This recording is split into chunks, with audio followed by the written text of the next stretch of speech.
Hello, Nightlings, and welcome to episode 16 of the Horror Headquarters. I am so tired. I'm so sorry, you guys. It's finals week for anyone out there that's in college or high school and is having finals this week and it's coming up or something. I'm praying for all of you because it is a lot, and especially if you're in college, it's definitely a hassle. So that's the current state I'm in, and I also hit my head twice this morning, so I'm in a very interesting situation. So please bear with me with this episode, but I hope to make it very mysterious and horrific because I had a really scary and horrific experience today.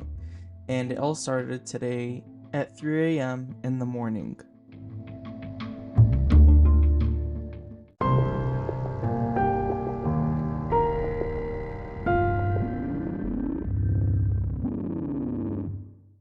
Now, first things first, I always remember to turn off my ringer at night, but for some reason, tonight I decided not to. And at 3 a.m., I was woken up to the following message.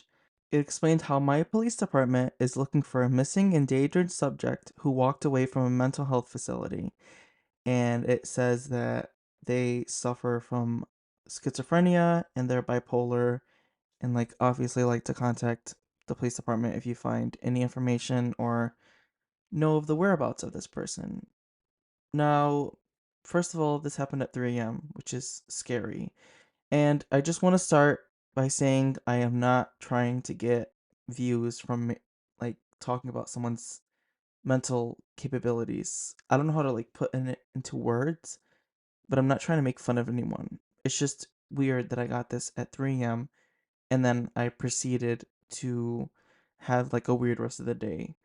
It's just a weird events, a lot of weird events that happened in one day. So I hope it comes across in a kind of, I don't know how to, I'm sorry.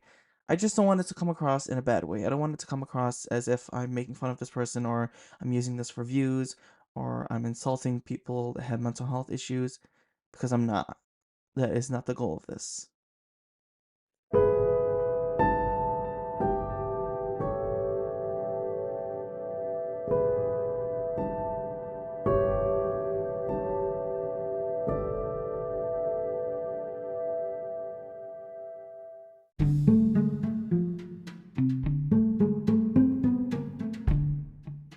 Now, with it being said, I ended up going back to sleep, and then I woke up because my alarm was at 6:50. I woke up at 6:50, and I had an alert on my neighborhood because we have a neighborhood chat and everything, and they said that they saw 12 police cars driving extremely fast on one of our streets, heading towards the area where the mental facility is in our area, and everyone was wondering what's going on, and obviously we updated them. But as soon as I walked out, it was all foggy, kind of creepy. Got into my car, went to school. Nothing crazy happened on the way. But I had an exams today, as I said in the beginning. I had two exams. I'm exhausted, and I take them in a very quiet area because I have ADHD and I have very a lot of issues focusing, and I need minimal distractions. And I also have sleep apnea. So yeah, you guys are learning a lot about me.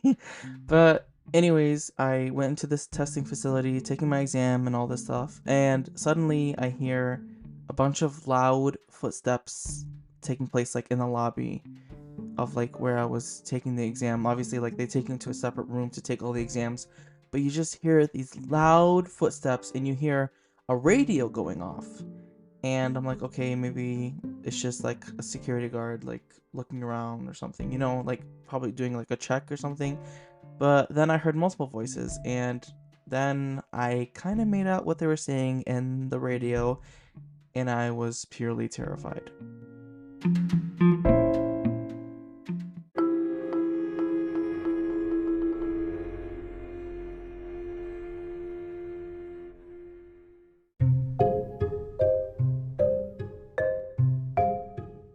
The one thing I kept making out about what they were saying was missing girl, missing girl, missing girl, the girl, where is she? Where is this person?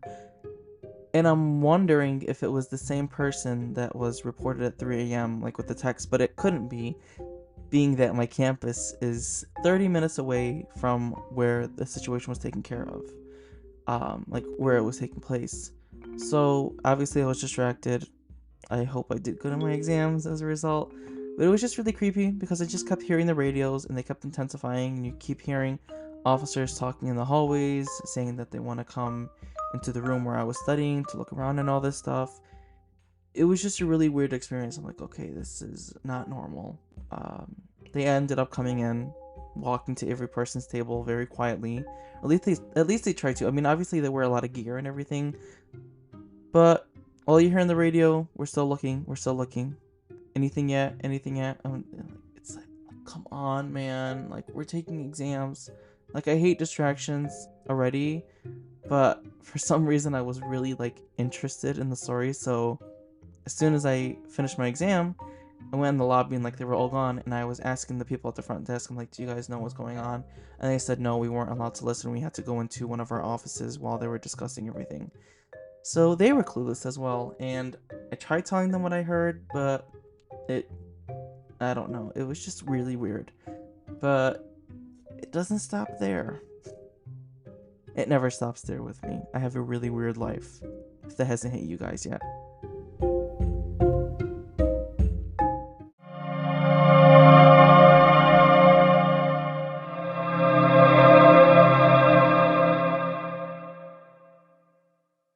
So kind of drifting a little bit, like a couple hours later, because I had an exam and then I had a presentation, but then I was done for the day. So I was on the campus bus heading back to where I parked my car and everything.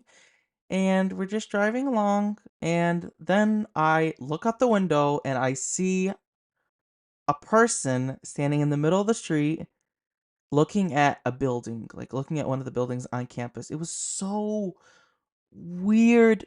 And the bus driver stopped, and all I see is this clear view of this person. Like, I can't see their face, but they're looking at this building literally in the middle of the street, frozen, looking at a building. I'm like, what the hell is going on? It was really creepy. Everyone like started recording and everything because no one knew what was going on. I was so perplexed that I couldn't even move. I'm like, what is happening? Because I didn't want to miss anything. And the bus driver ended up getting out. She like picked up her phone and radio and like was texting. I'm like, well, I didn't know what was going on. I'm like, is this the person that they've been looking for? Is it not? And eventually another bus came and we had to get on that bus. But as we were walking out, this girl turns around and looks directly at me.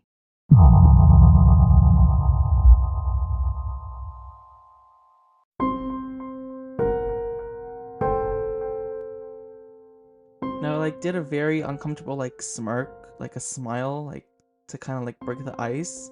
I don't know how to explain it, I'm sorry, but, like, got on the bus, sat down, she was still looking at me. And then all these ambulances and police started coming, and then the bus driver that I was initially on, like, their bus, was out talking with them, and, like, they ended up surrounding this person. And I was so confused. And then we, like, drove off, like, the police was directing us to drive off. Person kept eye contact with me, was staring me dead in the eyes. It's like they were staring into my soul. It was so creepy, and I'm still recalling the feeling, cuz like they were literally looking directly at the building, frozen, and then they turn around and look directly at me, and I'm like, "Oh god. Oh god." And for everyone saying no, they weren't looking directly at you. There was like 5 people on this bus. They were looking at me. And the bus is big. They were looking at me. And as we were driving off, they kept eye contact. And I saw them at the corner of my eye. I was just like, had my head down. I'm like, oh god, are they still looking at me? It was really weird. And I had this really weird feeling inside because I felt like all these events were connected, from like the 3 a.m. text about a person that had escaped that had schizophrenia to, like the situation that happened in the testing room, and then now this. It just makes me look at everything through a different perspective. Maybe it was just a coincidence. I don't know. I have to tell myself it's a coincidence, or else people are gonna think I'm crazy. But honestly, I don't care if people think I'm crazy. But it was a very interesting day, very interesting day to have waken up at 3 a.m. to a text like that. And 3 a.m. is, as we all know, like very unlucky hour, especially if you've watched The Conjuring and Annabelle and all that stuff. But it was just a really weird day, and I'm still like processing everything that occurred because I'm like trying to figure out if everything was connected, because usually when they end up finding like an endangered person, whether it's someone with like dementia or like they're just not well, they always say like the person has been found. This person has not been found yet. I have not received a text, and that kind of scares me a little bit. Not that I'm scared of the person, but like it scares me to thinking that all the things that happened today are connected. It was just a really weird day overall, and I'm thinking to myself, and I'm trying to work through it and see, maybe it's a coincidence, maybe it's a sign, I'm not sure. But I'm hoping for some clarification if like a police report ever gets released, or if they hopefully end up finding this person, which I really hope they do. Yeah. And that is today's episode. I know it's really, really short. I'm sorry it's so short. But I'm sorry. It's just been a really crazy day. To have no sleep. I hit my head twice this morning. Got that text at 3 a.m. Police cars, the testing situation, and then the person in the middle of the street staring directly at a building. And I'm like, this is creepy. And then at me. So just a really crazy day, you know? But, you know, I'm not mad at it because I'm obsessed with horror. I just get creeped out by it when it happens to me in real life, and I start putting everything into questioning and everything into perspective, and like, why is this happening? Why did this happen? Is there a reason behind it? Just a really interesting day. But I'm curious about what you guys think, so please, if you guys have any like thoughts, or like maybe wonder why this could have happened, or have any ideas, please, please, please drop them in the Q&A. It is open for everyone on Spotify. Please drop something, like tell me I'm not crazy, because it was just a really interesting day, and it got me like remembering back to the episode I did about the hooded figure, because this person was hooded, but I actually saw their face this time. So is that a connection? Have I finally seen this person's face? Is that who it is? Is that the person that's been following me? I don't know. A lot of unanswered questions. What do you guys think? So, yeah, just very scary and purely horrific day. And yeah. Don't know if I'm gonna get over anytime soon either.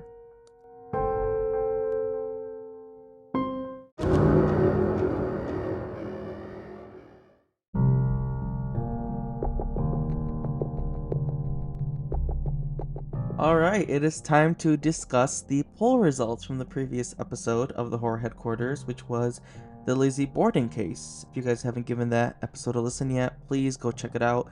It is very great, very interesting, very mysterious, and haunting. Now, the poll question was, do you think Lizzie Borden brutally murdered her two parents? And the options were absolutely, she seems guilty, not sure, no, it was the maid, she is innocent, or other. And first place was tied. And it was tied between two options that I never thought were going to be tied, which was, it was the maid and the other. The fact that majority of you guys think that it's the maid that did it is very interesting, and I'm going to have to look deeper into this case to see if I can like dig up anything else. Second place was also tied between absolutely and she seems guilty. Third place was not sure. And fourth place, two of you guys said no and she is innocent. So I'm actually surprised that there's some people out there that don't think it was Lizzie Borden, because like, who else could it have been besides her or the maid or, you know, the brother-in-law? which leads me to the responses that we had for this week's episode. You guys dropped some things in the Q&A. I'll read 2 of them. Someone said, we need to hire Columbo. He always finds the answers. That is a very old show. If you guys don't know it, it's a very great show. It's like mystery, where like he's given a different case at the beginning of each episode and he has to solve it. And another person said, I think it's that brother-in-law. I also believe that the maid and Lizzie were in on the murder. Also, the fact that her mother was dead for nearly 2 hours before someone discovered her body is crazy. I agree. And honestly, I do think the brother-in-law had something to do with it. Now, if you guys don't know what I'm talking about, go and listen to the other episode because that'll make everything seem much more like um, comprehensive in terms of like what I'm discussing right now. But thank you to everyone who participated in the poll, as well as dropped things in the Q&A. Of course, there is a poll and a Q&A under this episode. Please, please, please participate in both of those. Please drop any questions, comments, concerns, any advice on my whole situation I had for this episode, or just anything you want to tell me. You know, horror movie recommendations, anything. I'm open to all of it. And please, please, please share this episode with all your friends and family so that we can continue to build our family. I am so, so, so grateful for all of you guys.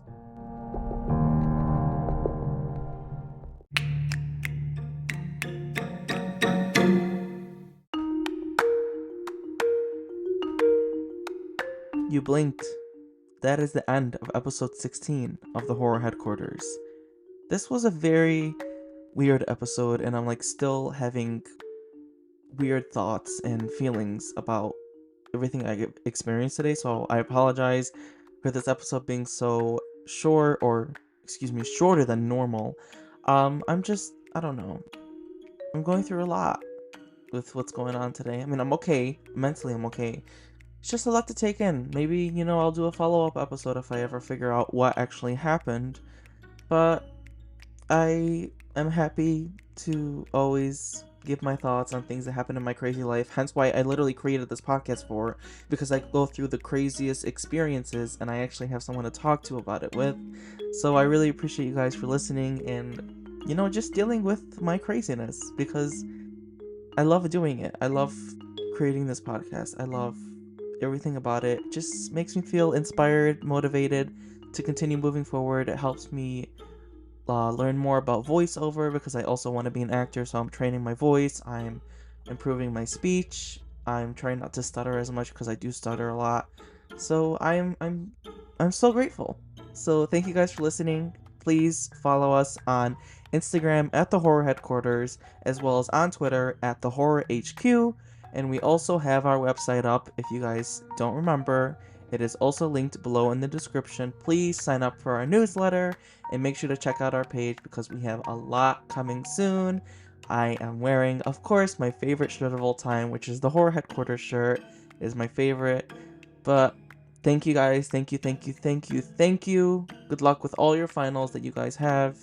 If you're listening to this in December, if you're listening to this later, you guys have no idea what I'm talking about.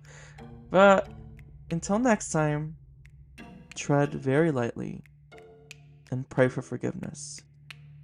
Midnight hour is right around the corner.